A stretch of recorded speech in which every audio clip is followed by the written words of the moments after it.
Bienvenido al programa del Sagrado Corazón de Jesús. Un programa donde el corazón de Jesús te invita a que entres hacia sus entrañas, que entres a donde está el fuego del amor de Él, para que pueda encender el tuyo y puedas amar más a tu familia, a todo tu entorno y sobre todo que puedas seguirte consagrando al Sagrado Corazón de Jesús como guardia de honor. El día de hoy tenemos un tema muy bonito, un tema diferente, que debe hacer la diferencia a ti que estás consagrado al Sagrado Corazón de Jesús, a ti que eres guardia de honor, a ti que quieres conocer más del Sagrado Corazón de Jesús. Y el tema de hoy son milagros eucarísticos. Es lo que sucede, ese milagro que sucede en cada lugar donde se celebra la Santa Misa. Y hoy vamos a ver esa parte de la Santa Misa, la primera misa incruenta, sin derramamiento de sangre, que es la última cena. Y para eso tenemos como invitado el día de hoy a un gran amigo, al Padre Lauro Esparza Ovalle, que es párroco de San Luis Gonzaga en Guadalajara. Me da mucho gusto que estés aquí, Padre. Bienvenido. Muchas gracias, Alonso. Aquí en tu casa. Muchas gracias. Yo sé que sí. Te agradezco mucho la invitación y a todas las personas que nos ven a través de este hermoso canal de María Visión. Muchas gracias. Y bueno, qué tema, ¿no? El día de hoy. Nada menos que la misa incruenta, la última cena. Estar nosotros invitados espiritual y físicamente con Cristo, celebrando en tiempo presente la última cena. Una experiencia que nosotros los cristianos tenemos como un don, un regalo de parte de nuestro Padre Dios, el compartir la pasión, la muerte y la resurrección de nuestro Señor en cada celebración de la Santa Misa, y que en este tema, como muy bien ya lo planteas, vamos a hablar y a meditar y sobre todo tratar de hacer vida esta primera misa, este primer encuentro incruento, ¿no?, de nuestro Señor con nosotros. Pues gracias por acompañarnos. ¿Y qué te parece si vamos a hacer nuestra oración inicial para poner en manos del Espíritu Santo y del Sagrado Corazón de Jesús el programa del día de hoy? Claro que sí, con la ayuda de Dios. Gracias.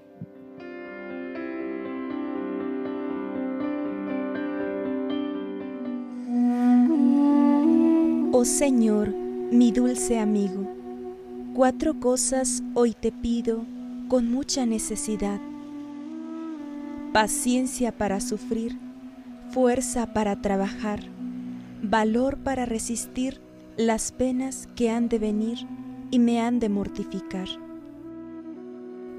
temperamento sereno para poder resolver las cosas con santa calma y así tener en el alma perfecta tranquilidad.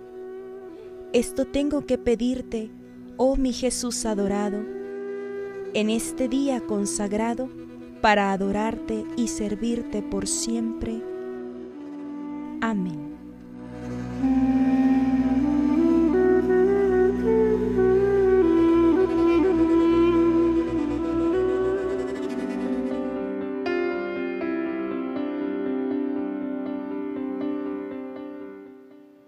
Y bien, continuamos pidiéndote que prepares tus sagradas escrituras en el Evangelio de Jesucristo nuestro Señor, según San Lucas, en el capítulo 22, versículos del 7 al 22, donde vamos a escuchar, vamos a meditar y vamos a hacer vida la última cena.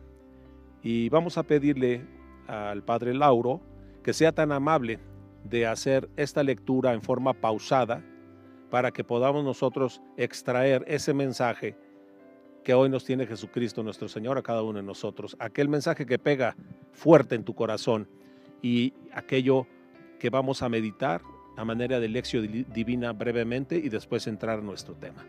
Adelante, Padre. Preparación de la cena de la Pascua. Llegó el día de la fiesta de los panes sin levadura, en que debía inmolarse el Cordero Pascual.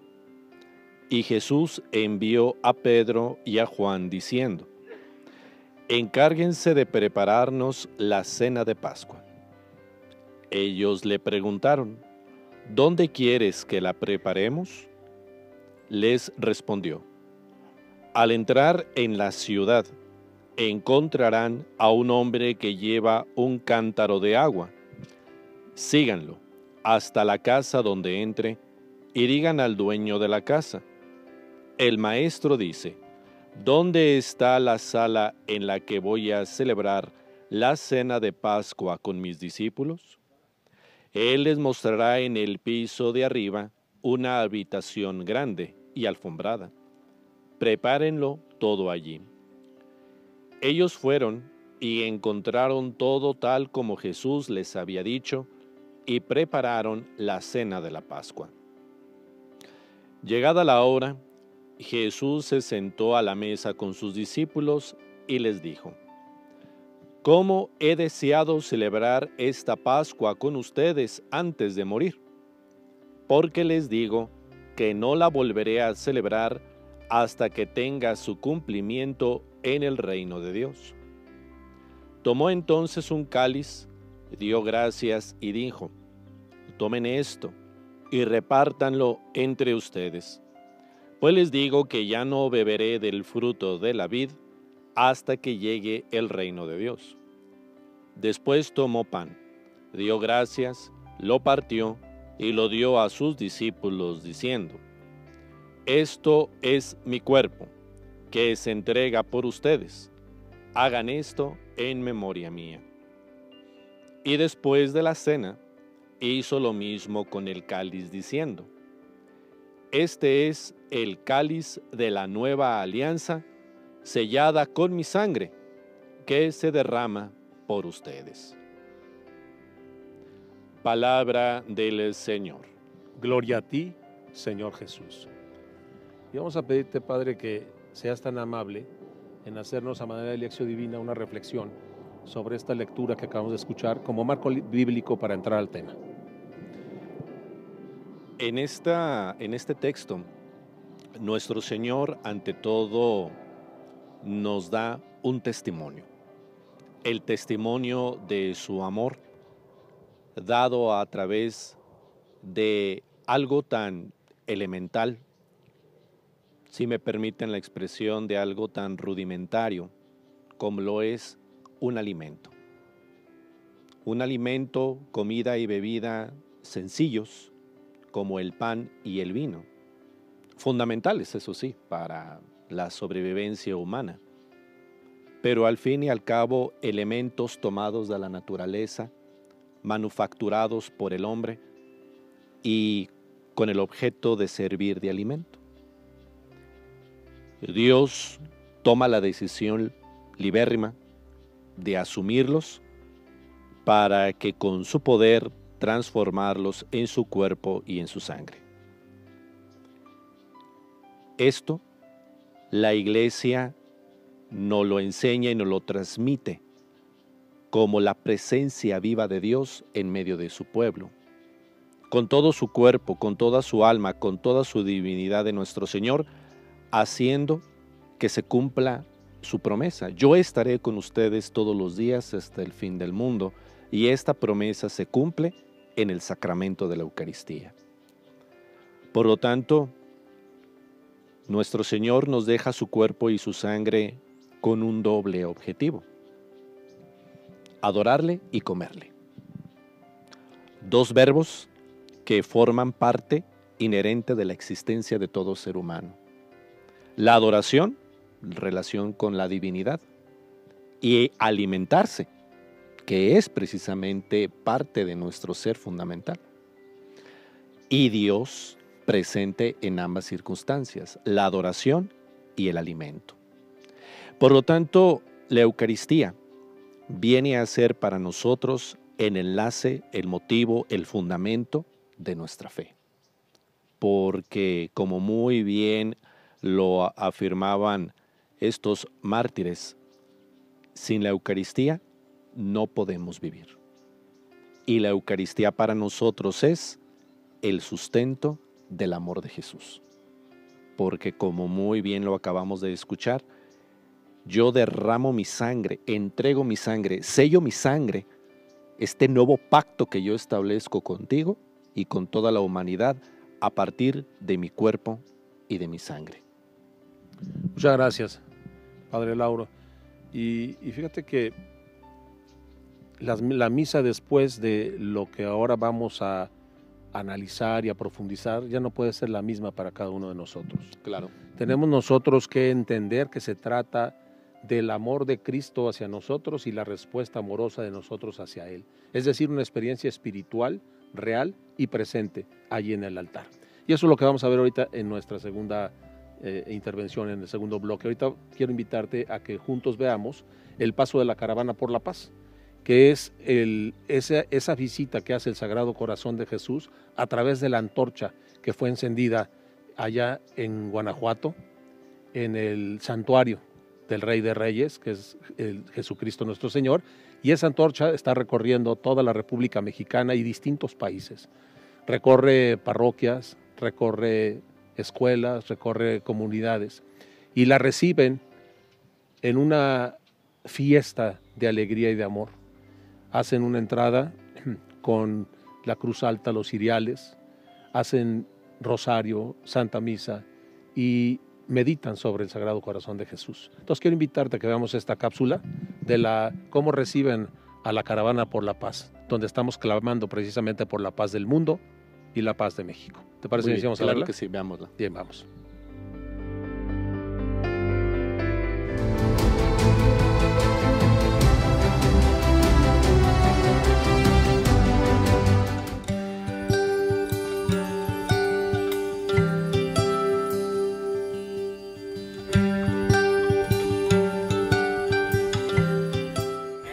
El día de ayer tuvimos la dicha de tener, la bendición de tener la antorcha de la paz en el Sagrado Corazón de Jesús en esta ciudad de Acuña, Coahuila.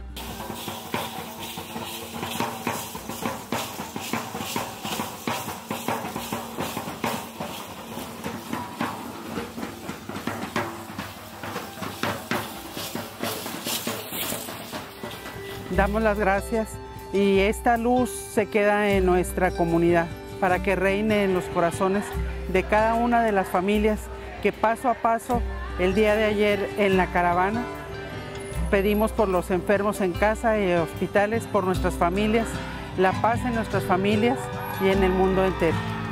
¡Viva Cristo Rey! ¡Viva Cristo Rey! ¡Viva Cristo Rey!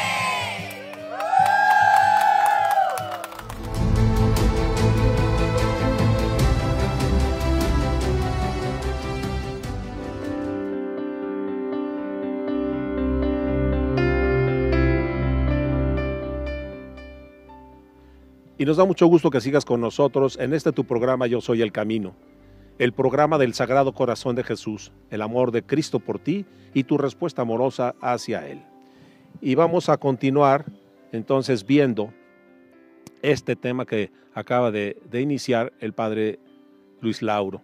Pero antes me gustaría, para aquellos que no lo conocen, hacerle algunas preguntas para que conozcan más al Padre Luis Lauro, un gran amigo. ¿Quién es el Padre? Bueno, ¿quién es Luis Lauro Esparza? Gracias, Alonso, por tu confianza y tu amistad. Gracias.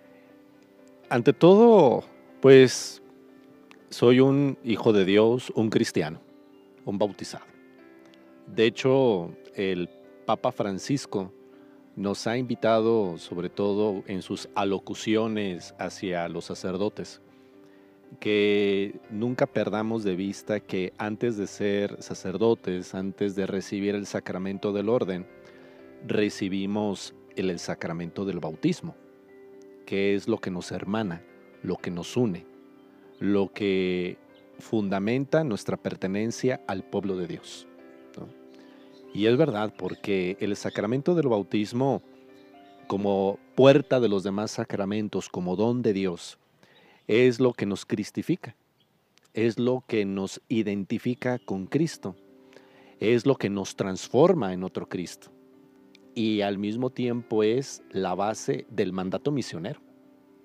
Muy bien está en este texto del Evangelio: vayan por todo el mundo, prediquen el bautismo, la salvación, bauticen a toda criatura. Es decir, constantemente los mensajes del llamado de la conversión de nuestro Señor obviamente parten del hecho de una identidad plena con Él y esto nos lo da el sacramento del bautismo. Entonces, ante tu pregunta, primeramente soy hijo de Dios, derivado, fundamentado de haber recibido el sacramento del bautismo. Y de ahí vienen todos los demás dones y todos los demás regalos que Dios nuestro Señor nos ha dado y que de manera muy especial llevan a través del llamado, de la vocación a la vida sacerdotal. ¿Y cómo fue tu llamado a esa vida sacerdotal y cómo es que decides consagrar tu vida a Dios, al Sagrado Corazón? Sabemos muy bien que Dios obviamente llama de manera personal, única. Este llamado es intransferible, solamente a ti te lo da. Pero también comprendamos que en el ámbito de la fe, Dios se vale a través de circunstancias, de ambientes, de personas, ¿no? Obviamente, en primer lugar, el ambiente cristiano que se vivió en medio de mi familia. Obviamente esto es un punto fundamental. La misma vida de fe que uno desde chico va aprendiendo en medio de la familia. Y a partir de ahí viene ya las demás personas. Por ejemplo, el ambiente que se desarrolló y que aprendí en medio de ser acólito, monaguillo, ¿no? Yo entré de monaguillo desde los 11 años y el mismo ambiente de los sacerdotes obviamente me llevó precisamente a identificarme con ese estilo de vida. Por supuesto que a un adolescente tú no le puedes pedir el discernimiento o la convicción propia de la vocación. Cada quien va comenzando, ¿no? Discerniendo en su momento. De ahí la importancia de que en el seminario, en este caso el Seminario de Guadalajara, al contar en estas diversas instancias como seminario menor y seminario mayor, cuenta precisamente con los elementos y las personas indicadas, en este caso los padres formadores, que en cada etapa y en cada momento del desarrollo del muchacho, pues obviamente le van ayudando a discernir correctamente. Los padres, obviamente, de ahí del templo donde yo ayudaba a misa, fueron los que me invitaron a entrar al seminario, ya desde segundo de secundaria, y desde ahí fue ya el camino que, bendito sea Dios, me llegó a donde estoy, ¿va? Recibí la ordenación sacerdotal el 20 de mayo del 2012 de manos y del ministerio del señor cardenal don José Francisco Robles Ortega. De ahí, a través de los diversos ministerios y mandatos que el señor cardenal me ha dado, primero como vicario en Cocula, Jalisco, luego como vicario en la parroquia de San Francisco Javier de las Colinas, en Guadalajara, después en la parroquia de San Enrique Emperador, y después en la parroquia de San Francisco de Asís en Chapala, y finalmente ahorita como párroco, mi primera experiencia como párroco en San Luis Gonzaga, en la Colonia Moderna, en Guadalajara. Qué gusto saber que un sacerdote diocesano tiene ese camino espiritual y va recorriendo con amor hasta llegar hasta donde ahora estás. Estás como cabeza de una comunidad, como párroco diocesano. Oye, ¿y cuándo llegó el Sagrado Corazón de Jesús a tu corazón? ¿Cuándo lo tocó? ¿Cómo? Hace rato comentábamos de que la vocación, en mi caso, fundamenta sobre todo en la familia, en el ambiente de la familia. Y como la inmensa mayoría de nuestras familias cristianas en Guadalajara, en México, el amor al Sagrado Corazón de Jesús, yo lo comencé a experimentar a partir de la vida de mi familia. Sobre todo por el lado de la familia de parte de mi mamá Chelo, la mamá de mi mamá. Ella tenía un gran amor por el Sagrado Corazón y a partir de ahí mi mamá. Siempre yo le escuchaba constantemente en el ámbito del hogar y la jaculatoria, Sagrado Corazón de Jesús, en vos confío. Siempre, siempre. Y ciertamente ya esto no es de que tú lo racionalices, no es de que tú te pongas a pensar, a ver, ¿por qué? ¿No? Lo vives, simplemente lo vives. Y como lo vives, no es que te lo preguntes, simplemente ya lo asumes como algo tuyo, como algo propio, como algo que forma parte de tu propia vida, de tu propia experiencia. Ya cuando, como en tu caso, Alonso, que lo preguntas y lo planteas, no, o sea, como que sí es necesario hacer un ejercicio de memoria, ¿no? Y también, ¿por qué no?, de preguntar, ¿por qué? Esto, obviamente, ya en mi ministerio, ya en el ámbito de la liturgia, en el ámbito de la catequesis, en el ámbito de la enseñanza, por supuesto que el Sagrado Corazón ocupa un lugar importante en nuestra vida. Ya no digamos en el magisterio de la Iglesia. Pero ya de manera muy particular, yo, al finalizar cada homilía, siempre lo asocio: Sagrado Corazón de Jesús, en vos confío. Es, como toda jaculatoria, un breve momento, pero sustancioso, de renovar la fe en el amor misericordioso de Jesús.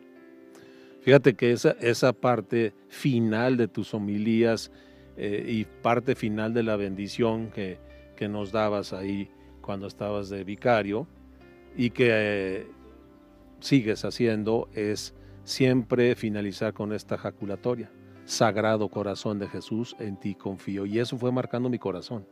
Eso fue marcando mi corazón y recordando. También del lado materno recibí esa espiritualidad del Sagrado Corazón de Jesús desde mis abuelitos, desde mi mamá, y ahora en mi caso, y ahora transmitiéndola a los hijos y a los nietos. Pero fíjate qué importante es una jaculatoria bien puesta. Pero te diría, el Sagrado Corazón de Jesús, ¿cómo influye en el sacramento de la Eucaristía? Ya cuando estás tú celebrando como sacerdote, ese momento, ese milagro eucarístico que ocurre todos los días, ¿cómo sientes la presencia del Sagrado Corazón de Jesús en el momento de la celebración? Porque acababas de leer esa misa incruenta, es decir, ese momento donde Jesucristo nuestro Señor nos invita a entrar a su corazón, a ese corazón traspasado, ese corazón abierto, para que nos toque de amor. Y entonces ya llegar a la Santa Misa no puede ser igual ya, sino que llegas tocado por el corazón de Él. Entonces hoy te pido que nos adentremos en esa llaga del Sagrado Corazón de Jesús, en esa misa incruenta, que en ese momento era todo felicidad, porque estaba con sus discípulos, era la cena, con sus amigos, era un ambiente bonito. Sin embargo, Él sabía lo que seguía. Entonces, este día me gustaría que profundizáramos en eso, en lo que fue la última cena, la primera misa incruenta de la historia, y cómo actúa el Sagrado Corazón de Jesús allí. Considero que nos puede ayudar mucho un elemento de la misma iconografía del Sagrado Corazón, que entre otros elementos, el fuego que lo envuelve, ¿no? En un primer momento lo interpretamos como ese fuego del amor que todo lo consume, ¿no? Ahí comprendes estas palabras de nuestro Señor en el Evangelio, cuando dice: cuánto he deseado que baje fuego, ¿no? Y que todo lo consuma, todo arda. Por supuesto que pues, nuestro Señor no hablaba en términos piromaniáticos, ¿no? Hablaba de este fuego del amor divino, el fuego de su amor, de su misericordia, el fuego de su gracia, el fuego de su salvación. Yo lo asocio también con esta representación del Espíritu Santo, que también es con el fuego. Recordemos Pentecostés, ¿no? Tú ahorita que preguntabas en su relación con el sacramento de la Eucaristía, cuando uno impone las manos sobre el pan y el vino, el momento culminante de la misa, la consagración, la liturgia de la Iglesia le llama epíclesis, que no es otra cosa que el descendimiento, si se me permite la palabra, el descenso del Espíritu Santo. A mí me gusta mucho relacionarlo con un texto del Antiguo Testamento del profeta Elías.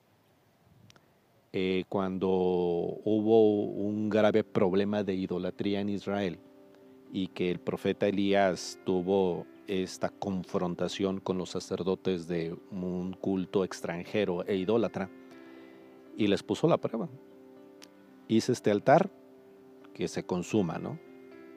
Y obviamente, pues por más que las personas que andaban en ese culto falso estaban bailando o danzando o haciendo sus propios ritos, pues no, su Dios no les responde. Y Elías en ese momento, al invocar la presencia de Yahvé, dice que bajó fuego del cielo y consumió todo lo que había alrededor. La ofrenda, el altar, hasta incluso gran cantidad de agua que a él había mandado ordenar derramar ahí. Todo lo consumió. Tú sabes que todo lo del Antiguo Testamento, el cristiano lo debe de interpretar a la luz del Nuevo, a la luz del misterio de Cristo. Entonces, cuando estamos en el altar, participando de la misa, y ves que ya se puso la ofrenda, el pan y el vino, y el sacerdote al momento de la consagración, que hasta incluso en la liturgia suena la campanilla por primera vez, en ese momento ocurre lo que ocurrió en ese momento con el profeta Elías. Ocurre en ese mismo momento. Te quiero pedir un favor. Sí. Para entrar y profundizar en ese segundo momento, quisiera hacer un corte para ver el paso de la caravana por La Paz. Ah, perfecto. ¿Te parece bien? Muy bien. Vamos a irnos ahora a otro lugar, a otro estado, a otra comunidad donde visita la caravana por la paz para clamar por esta paz que tanto necesitamos en México y en el mundo. Desde y luego. continuamos. ¿Te Claro parece que bien? sí, claro Bien. que sí. Vamos entonces a ver la caravana por la paz.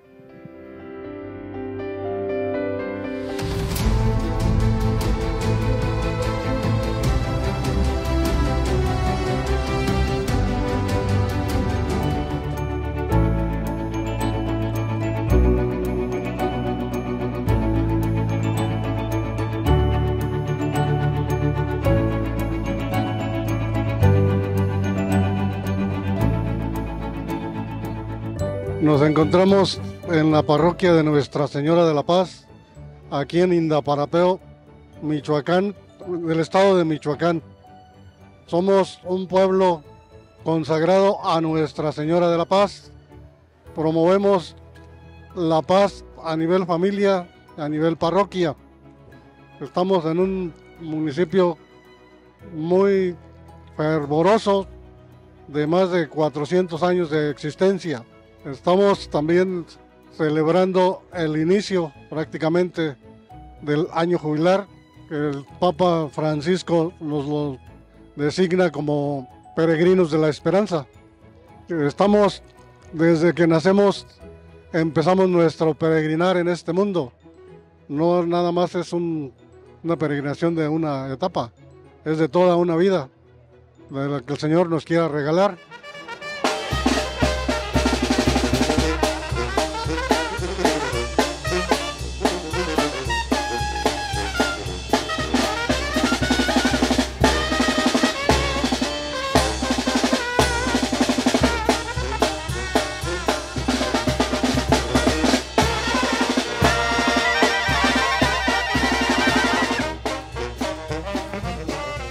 Y me ha tocado ver, he sido testigo de muchos acontecimientos que han sucedido aquí en cuanto a la fe de mucha gente.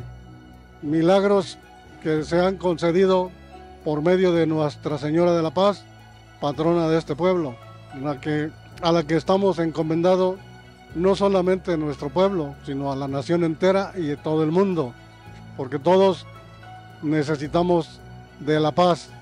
¿Cómo la podemos conseguir? Acercándonos a Jesucristo, que es el príncipe de la paz. Teniendo paz en nuestro corazón, pues vamos a tener paz en nuestra familia, en nuestras comunidades, en nuestra nación y en el mundo entero.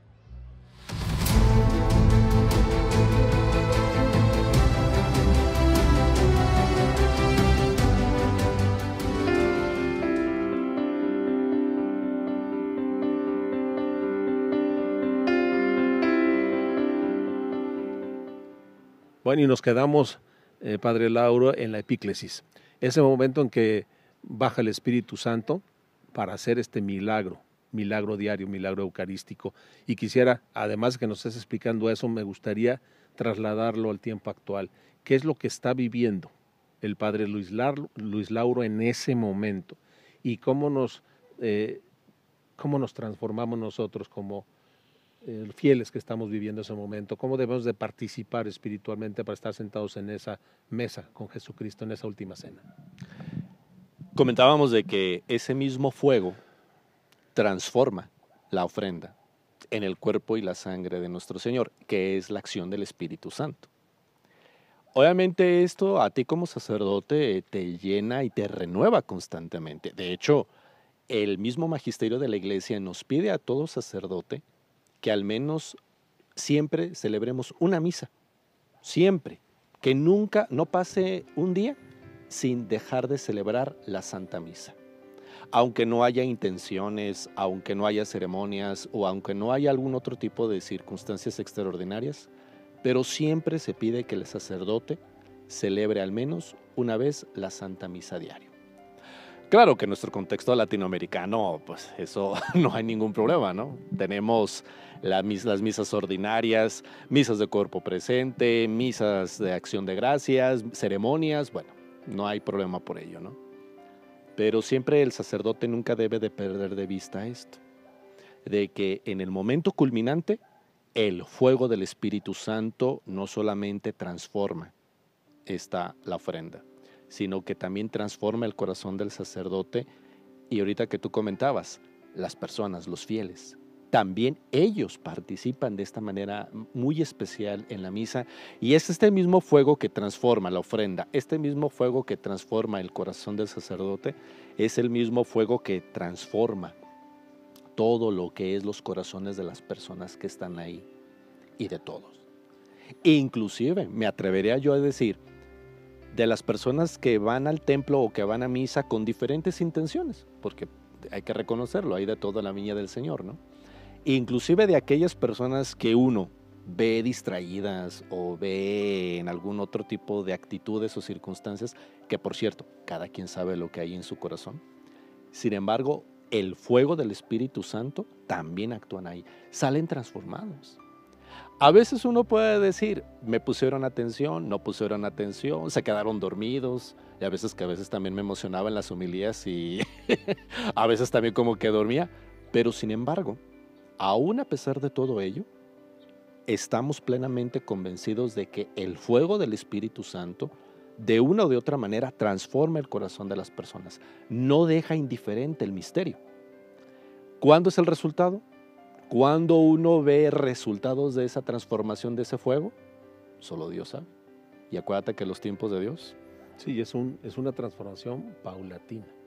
Ahora, de lo que nos estás narrando, debemos de estar plenamente conscientes que en ese momento está existiendo un milagro eucarístico. O sea, nosotros a veces como que no nos queda claro que hay un milagro eucarístico cada vez que se celebra la Eucaristía en todos los lugares del mundo. Y a veces decimos, pues es que no creo en los milagros. Pues no crees en los milagros porque no estás entendiendo lo que está sucediendo ahí en la Santa Misa. Estamos ahí con Él en la última cena en tiempo presente, porque para Dios no hay tiempo, siempre es un eterno presente. ¿Qué dirías con relación a este milagro eucarístico que tú con tus manos estás viviendo y como sacerdote allí en el altar? Yo digo que una de las cuestiones que como generación actual estamos viviendo, desgraciadamente, es esta pérdida de la capacidad de asombro. Ya muy pocas cosas nos asombran. Obviamente esto ayuda mucho la gran difusión de los medios de comunicación, pero ciertamente a veces algunas personas, pues ya no les dice mucho la palabra milagro. Tal vez porque ya lo consideran algo superado, tal vez porque la misma palabra la relacionan con algo fantasioso, o ya la relacionan con algo ya propio de otro tipo de personas con otro tipo de formación o educación. Pero aún a pesar de ello, siempre las personas están al mismo tiempo con ese llamado de sentir algo extraordinario. Inclusive hasta nos puede tocar circunstancias o situaciones que rayan ya en lo fanático, en lo irracional, ¿no? Perdón si alguien se siente pues ofendido o aludido, ¿no? Por ejemplo, cuando me dicen, es que la Virgen se apareció en una tortilla o en una determinada humedad el reflejo de Jesús. Pues bueno, sin caer en burlas, sin caer en este tipo de denostaciones, pero al menos hay algo de fe. Esta búsqueda de Dios en las personas. Tal vez no es a través de los medios correctos, pero sin embargo, dentro del corazón de la persona está esta búsqueda, este anhelo de Dios. Y ahí es donde entra el verdadero y auténtico milagro. Porque el verdadero y auténtico milagro ya no es ver algo extraordinario, que se salta en las leyes de la naturaleza, ¿no? Sino que el verdadero y auténtico milagro es ver la presencia de Dios en lo cotidiano de mi vida. Ese es el verdadero milagro. Ahí es donde uno ve cómo es posible que Dios se haga real y verdaderamente presente en un pedazo de pan y en el vino. Pues de la misma manera en la cual Dios se hace presente en mi vida. Cuando salgo a trabajar, cuando voy de paseo con mis hijos, cuando voy en el hospital, cuando tengo que atender tal o cual persona, cuando voy en el tráfico. En cualquier circunstancia ordinaria del ser humano, Dios también está presente. ¿Y cómo está presente en el sacerdote? ¿Qué estás viviendo en ese momento cuando sabes que en tus manos estás transformando un trozo de pan y el vino en el cuerpo y la sangre de Cristo, y que tú como sacerdote eres el medio para hacerlo? Cuando soy consciente de que Dios, a través de mí, alimenta a su pueblo. Ese es el punto. Para mí como sacerdote, sé que su amor hacia el pueblo cristiano, lo hace a través del alimento. Como muy bien tú lo indicas, yo soy un instrumento. Y ese instrumento es dar el alimento de su palabra y de su cuerpo y de su sangre hacia los fieles cristianos. Por lo tanto, este mismo amor yo lo siento a través de que Dios me toma a mí como un instrumento indigno, porque nadie somos dignos, porque esto a mí me lleva a entender que es un regalo, es un don de Dios. La Eucaristía es un don de Dios. Y por lo tanto, este mismo amor expresado a través de su Sagrado Corazón traspasado de amor, ¿no? Y no me canso de, aunque sea repetitivo, pero es la realidad. Así como Dios jamás se cansa de amarnos, así tampoco debemos de cansar de repetirnos lo mismo, ¿no? Es el amor de Jesús quien nos transforma a través de la vida de sus sacramentos. Y estos mismos sacramentos, en el caso concreto de la Eucaristía, me lleva a mí como sacerdote a entender que Dios me llama a mí a alimentar a su pueblo, con su cuerpo y con su sangre, con su palabra, con el perdón de sus pecados, para llevarlos a Él. Y ya en ese momento que tú estás dejando de ser Luis Lauro, ahora eres otro Cristo, estás tú espiritualmente haciendo las veces de Cristo, y alrededor del altar ya es la mesa de la última cena y está rodeado de los discípulos, y espiritualmente nosotros estamos ahí juntos. ¿Cuál es tu experiencia? ¿Qué es lo que estás viviendo en ese momento al darte cuenta que estás ahí presidiendo en esa última cena, con esa alegría y con ese amor, lo que él vivió? El instituir la institución del sacramento sacerdotal y la de la Eucaristía.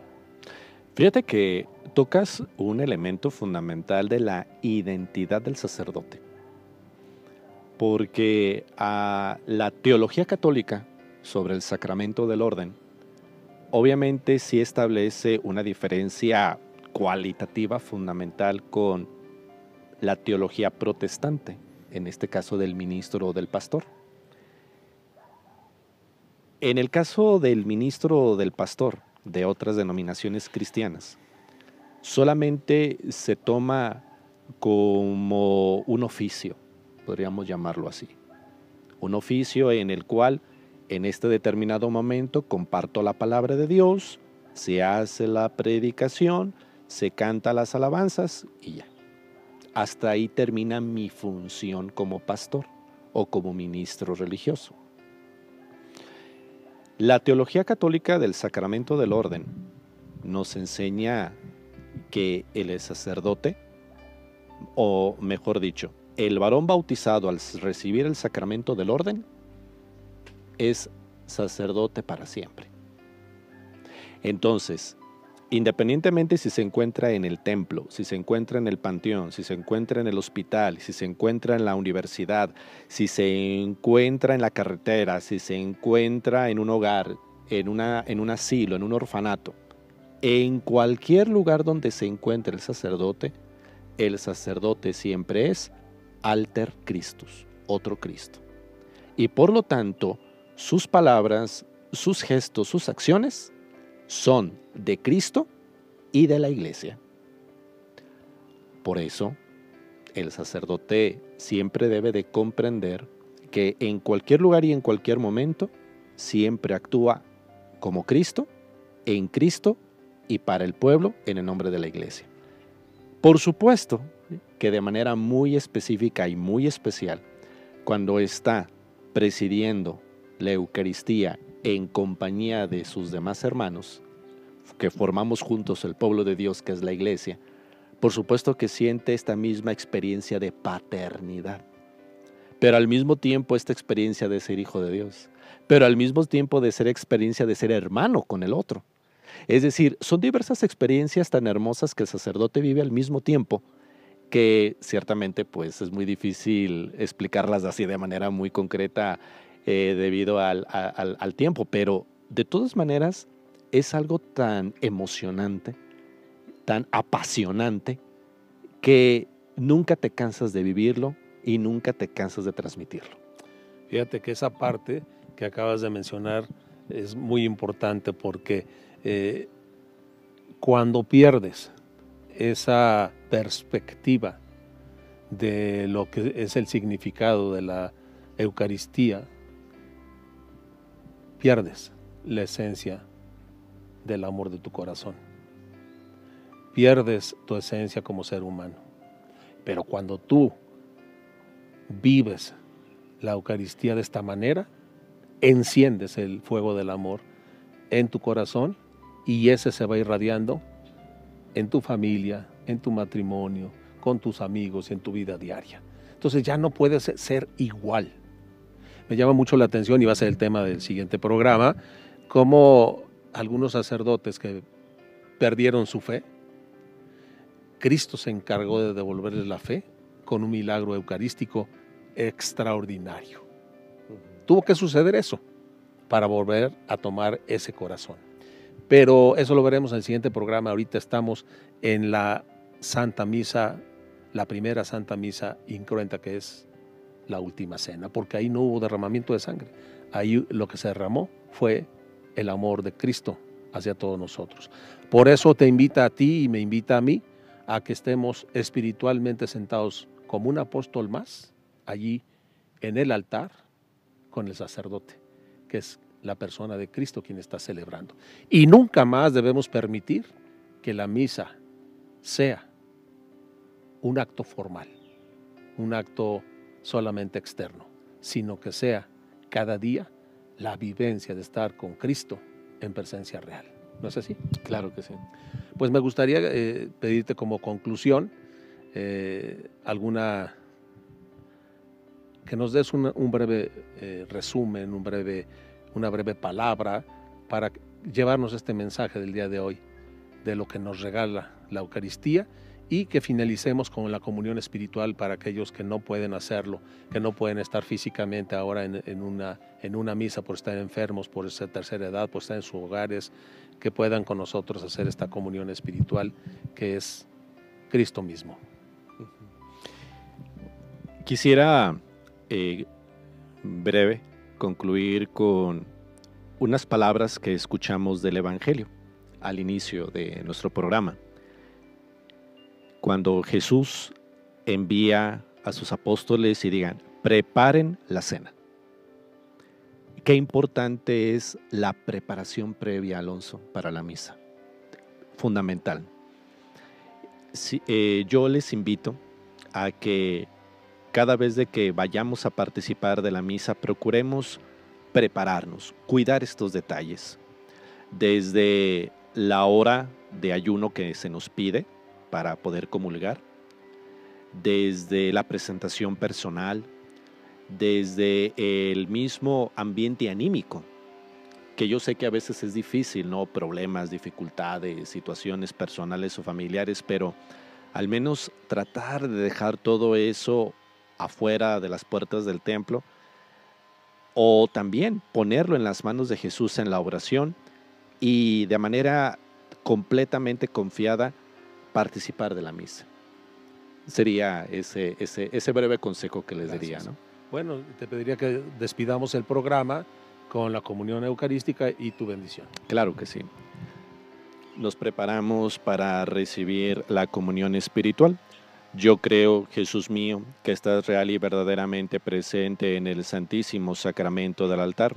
Te amo y te adoro por sobre todas las cosas y deseo recibirte en mi alma.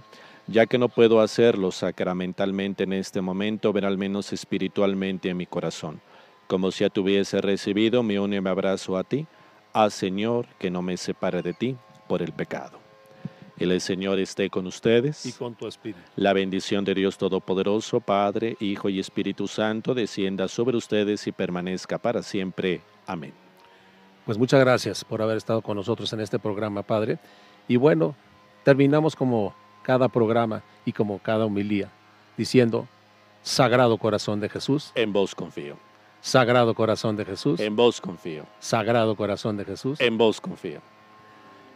Y nos vemos en la próxima. Gracias por estar con nosotros.